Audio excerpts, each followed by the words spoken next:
Hey, what's up guys? Today, I'll show you a supernatural horror film, The Canal. Spoilers ahead, watch out and take care. One day, David, a film archivist, meets up with his wife to go to a house viewing. After greeting the realtor, they enter the house and start looking around.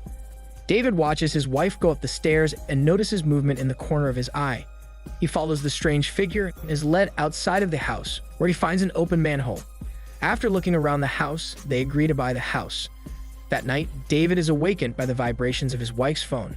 He asks her who it is, but before she can answer, their son Billy enters the room. David escorts Billy to the bathroom and tucks him into bed after. He asks her again who the texter was, and the wife tells him that it was only a coworker. She apologizes for having woken him up, and they share a tongue massage, which quickly turns into a fast and furious hormone game. But the wife does not seem to be satisfied by that, so David starts to suspect that something's up. The next morning, David and Billy are walking on the banks of the neighboring canal when Billy suddenly runs away. David chases after him, and they stop at a dirty public restroom. Billy tells his father that the toilets are allegedly haunted, but David doesn't believe him. He throws a rock into the restroom to see if any ghosts will come out, but none do. They leave, and David drops Billy off at school. At his office, David is approached by his blonde coworker, nicknamed Blondie. She tells him that they received some films from the police archive and asks David to look at them. While watching the footage, David discovers that a brutal murder took place in 1902, right in their very home. That night, David and his wife go out to a party. They leave Billy with a nanny and head out. At the party, the wife leaves David alone to meet with her client Alex. He orders a drink, but later sees Alex touching his wife's hormones. Alex notices David watching them, and they stop talking. When she returns, David asks her who the hormone-rich man was. The wife says that Alex is just a cash-rich client, but poor in hormones. Then she changes the topic immediately. They dance, and she apologizes to David for leaving him alone. The following day, David cannot get the image of his wife talking to another man out of his head. He is interrupted by Blondie, who tells him that he should finish watching the rest of the footage from the police archives. As he watches, David begins to imagine himself at the crime scene. The bloody clothes and dead bodies on the screen become more vivid. He soon imagines himself in the house, with blood dripping from the walls. He sees the victim getting stabbed repeatedly to death.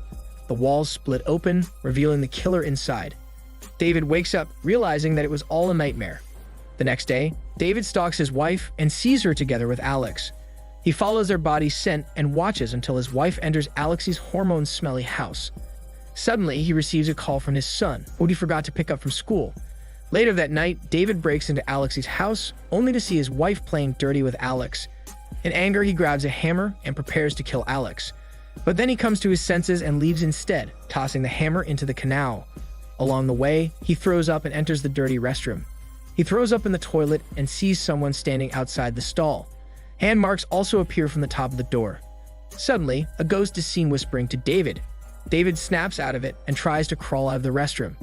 Outside, he sees his wife getting strangled to death by a mysterious figure. David hears her call out his name, telling him to stop, but a shadowy figure kills her before she is able to resist. The next morning, David wakes up in the restroom, unable to remember anything. He goes home and finds his wife missing. He calls her after showering, but she doesn't pick up. As David gets to the police station, he is still plagued by visions of what happened that night. Shortly after, the detective arrives and interviews David. David also hands the detective some photos of his wife for reference. Shortly after, a search party is assembled, and they begin the search for David's wife. David arrives home that night and sends the babysitter off. While he is alone in the house, he hears noises from Billy's room. He rushes upstairs and finds him sitting on the bed, staring at the corner of the room. Billy says that he misses his mother, and David comforts him. While hugging, David catches a glimpse of the ghost in the mirror. He looks behind him, but no one is there. The next day, the detective brings David to the canal. Inside the car, the detective informs David that Alex has come to the police station. He tells David that, according to Alex, the wife was planning to leave David. David cannot believe it, but the detective tells him that all of her friends agree with Alex. Given that the affair could be a motive for the murder, the detective asks David if he killed his wife. David strongly denies the accusations and blames Alex, but the detective says that Alex has an alibi and is definitely innocent. He adds that in most cases, the husband is always the killer. Shortly after, one of the policemen signals them over. They find the wife's body in the canal, and David tries to rush to her body but is held back. Later on inside the morgue, the coroner tells David that it was most likely an accident. They also found one of the wife's broken heels, which could explain how she fell into the canal and drowned. The coroner asks him if he knew that she was pregnant, but David is shocked by this information. After the wake, David tells Blondie that he lied to the police and that he actually saw his wife in bed with Alex. He tells her about the incident with the stranger in the restroom and how he saw the stranger choking his wife before he blacked out in the restroom. He feels guilty about not being able to save his wife. Blondie tells him to tell the police, but David is scared that he might get imprisoned, since he was at the crime scene on the night of his wife's death. David decides to find the stranger first before reporting to the police so that he would be proven innocent. The next day, David returns to the restroom and takes pictures. He goes to the office and looks up the old murders that happened near the canal.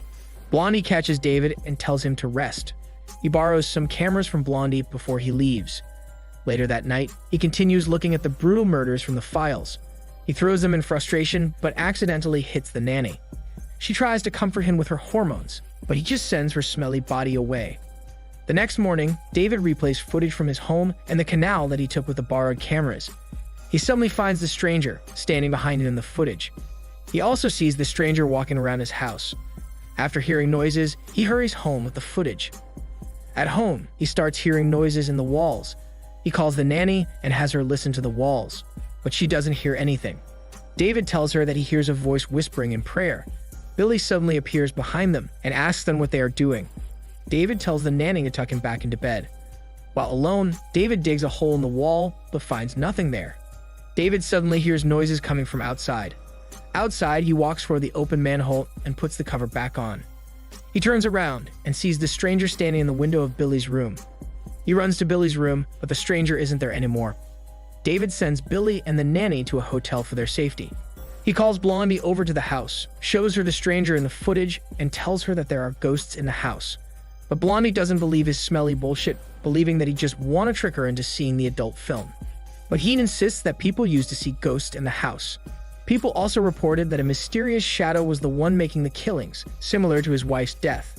However, Blondie thinks that David is crazy and probably just exhausted. Later on, David video calls Billy, who is in the hotel. A ghost appears behind Billy. David tells Billy to turn the laptop around so that he can see the rest of the room. Billy follows, and David sees the stranger standing in the corner. The host quickly approaches Billy. David quickly ends the call and runs to the hotel. When David arrives at Billy's room, he sees no one but Billy and the nanny inside. Because he is worried, he brings them both back into the house. At the house, the nanny tells David that she will be quitting the job as she is scared and doesn't understand what's happening. The nanny tells David that he should get some help, but he shrugs it off. David tells her to stay in the room with them, but she declines the offer. The nanny suddenly wakes up in her room. She stands up to look around the room, but is pushed down onto the bed by an unseen force. She stands back up, but is forced down again. David arrives and pulls her away from the bed and out of the room. He drags her downstairs and locks her in a closet. David searches the house, but does not find anyone else. He returns and lets her out. David asks them if she saw anyone in her room. The nanny doesn't respond and tries to get Billy as she doesn't trust David, but he pulls Billy away from her. Afraid of David, the nanny runs back to her room. The next morning, David and Billy walk by the canal. David stops and sees a shadow in the grass. He points to it and asks Billy if he can see it, but Billy doesn't. Later that day, David sets up a camera to catch the ghost. He tells Billy to get back, and Billy hides behind the wall. David closes his eyes and starts recording. The shadow emerges from the bush and approaches the camera. David opens his eyes, but sees no one there. He heads to the office and tells Blondie to develop the film. She agrees, but tells him to consider therapy and counseling. That night, David sprinkles powder on the floor for him to see the footsteps of anyone that enters the house. Later that night, David suddenly wakes up. He sees a killer from the 1902 murders, grabbing the glass of water beside him. David looks around and sees the killer's other victims. The killer then wraps up a dead body. As David looks at the killer, the body suddenly sits up and screams. David wakes up from the nightmare, notices the door open, and sees a shadow walk away. He checks the powder in the hallways and finds tracks. He returns to the room and circles the glass with chalk to mark its position. In the morning, David finds the glass missing. He also finds the detective sitting in front of him. He tells David to come with him. In the car, the detective tells David that they found a hammer in the canal with his fingerprints. The detective confirms that the hammer was from the lover's house and that it disappeared on that same night. David tells the detective about the 1902 murders in his house. He tells him that he has footage, but the detective only laughs at him. When the detective later tells David that he is unfit to take care of Billy, David's lawyer responds that they can only decide on Billy's custody after a psychiatrist's report on David is acquired. However, David refuses to get tested and leaves the station. On the way home, police tail David. That night, David tells Billy that he will never leave him and they will always be together. While Billy is sleeping, David inspects the hole in the wall again. Inside, he finds old pictures of a demonic cult. Suddenly, he hears noises downstairs and finds footsteps in the powder. He follows the tracks and enters the manhole that he once closed. In the tunnels, he finds a dead baby and accidentally knocks it into the water. A hand begins to emerge from the water and David runs away. Blondie arrives at the house with a developed film. Blondie tells David that he called her last night to say something about his wife, but David says he doesn't remember. Blondie worriedly tells him to turn himself in and she will testify for his good character. Out of nowhere, David tells her that they used to sacrifice children in the house. He tells her that they used babies because their blood was the most powerful and that they took the bodies out through the sewers and dumped them in the canal. Blondie gets upset and tells him to shut his big mouth. She asks him if he killed his wife, but David stays silent. Blondie starts mouth-comforting him, but David doesn't respond, so she stops. The two start watching the footage. Hoping to see some adult actions, Blondie loses interest and can't see anything at first, but later notices the shadow. The shadow slowly walks closer until it covers the screen entirely. Suddenly, the shadow begins to emerge from the hole in the wall and strangles Blondie. To his shock, the ghost drags her into the wall. David leaves the house in fear with his son. After running into the detective, they run back into the house. David heads into the sewers and is chased by the police. David suddenly gets a flashback to earlier and stops. He sees himself with Blondie in the room, watching the footage. There is no shadow on the screen, but David forces Blondie to look closer. Frustrated that she doesn't see anything, David begins strangling her and kills her, as the ghosts of the cult members watch behind him. It can be deduced that David was possessed by a demon, and he was the one that actually killed Blondie. David continues running and sees flashbacks of the dirty restroom. Inside the stall, David hears the stranger tell him that the master wants her. Suddenly, he sees himself confronting his wife about her hormone cheating. He watches as a possessed version of himself pushes her into the canal and drowns her. He then sees the wife's ghost, with blood dripping down her legs. A deformed baby comes out and she approaches David. Terrified, David runs away as her ghost keeps chasing him. While running, he falls into the canal with his son. He tries to swim up, but a hand grabs his leg and prevents him. As he is pulled down, he releases Billy, whom the detective manages to save from drowning. David dies in the depths of the canal. The next morning, Billy notices a crack in the wall while getting his books. An eye appears, and David's voice calls out to him. The voice tells Billy that he is with the mother now and asks him if he wants their family to be complete again, and even tells him how to reach them. Billy eventually leaves with his grandmother. As they drive away, Billy removes his seatbelt and dies after exiting the car at full speed. Because of that, their family is finally complete again, but as ghosts. The final scene shows a realtor closing up the house.